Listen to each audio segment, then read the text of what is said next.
So today we actually have quite a disturbing story. This one is actually about just a freak random attack onto a sixth grader by a grown man.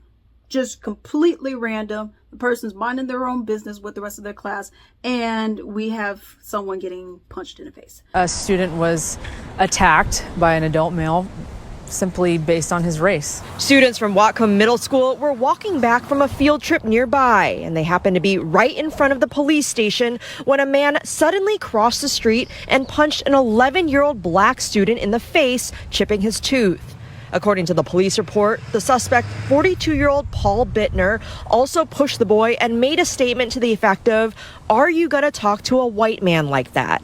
These set of circumstances is extremely rare. In fact, in my 20 years of doing this job, I've never seen anything like this. It's not conducive to our community. It's absolutely disgusting, and we don't see that very often at all. The incident was caught on surveillance cameras at the police station, and a teacher followed the suspect until officers were able to arrest him nearby. Officers say the suspect continued to use racial slurs. Ryan Ferris's son was on that same field trip with the victim. It's just a terrible thing. I hope he recovers, and I hope the community recovers, and I think there'll probably be some lessons to be learned about it. The victim's father spoke at the suspect's bail hearing this week with the support of more than 30 community members at his side to make sure he and his family knew they're not alone in this. We have all been through it. We know what they're going through. And at its heart, we just want it to stop.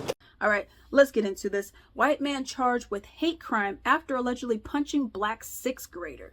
Yes. Why? Okay.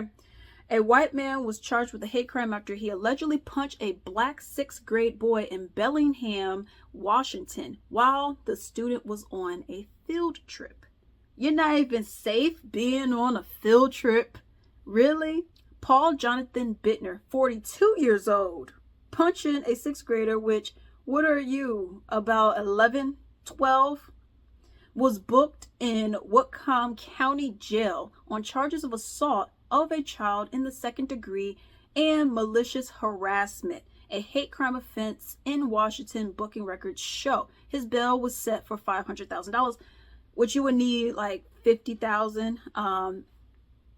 Now, some crimes I think you don't need bail for. Okay, armed robberies, murder of any degree. I was just watching a news piece today, and it was talking about, like, in Texas, they were saying that unless you're charged with capital murder, then you could have a bail. Now, it may be a high bail, but you can still have a bail, okay?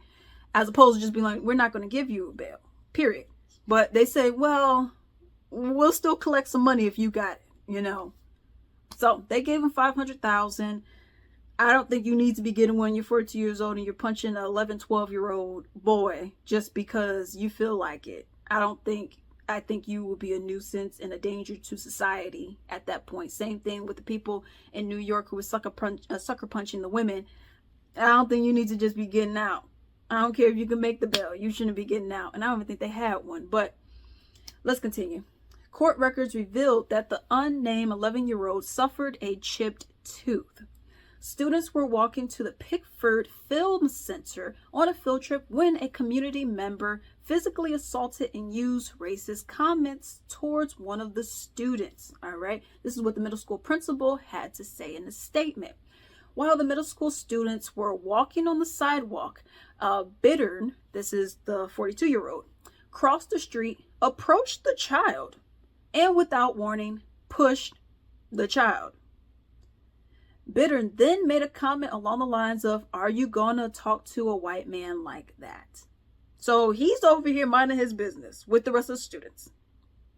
You are over there not minding your business, walk all the way over, push him, and then say some stuff to him.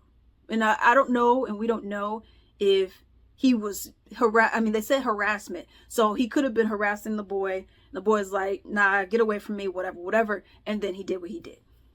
But let's continue. The 42-year-old then punched the student, the police spokesperson said. School staff secured the child and rushed him away from the assailant before calling 911 and also walking over to the police department for help. So I'm also curious though, just out of curiosity, what the rest of the demographics of everybody else was. Okay, now was this, I mean, was everyone else black? Was there a mixture? What was going on? I wonder, I mean, what made you think like, this is the one I got assault today? Why? What was the point of it? I don't know, but let's continue. As Bittner was being handcuffed and placed into the police patrol car, he made racial slurs and made a statement indicating people should assault them. Okay. In the aftermath of the attack, city officials released a video to address the incident.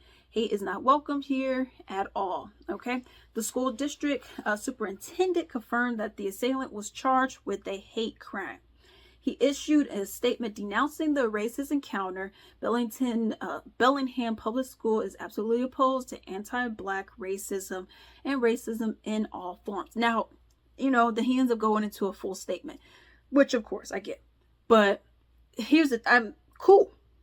But it's not like it's not like this happened like from a teacher or anything like that. This was on a field trip. Some wacko from across the street decided to go and pick a fight with an 11-year-old boy just because he felt like it.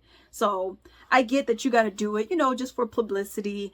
You just got to do it for the public. You got to do it to be the spokesperson. But I didn't think, I mean, they're not the ones that were hiring someone to do this and beat the kid up. You know what I mean? So I get it. But man, you can't even go on a field trip without somebody over here trying to punch you, beat you up, knock you down, or do any of that.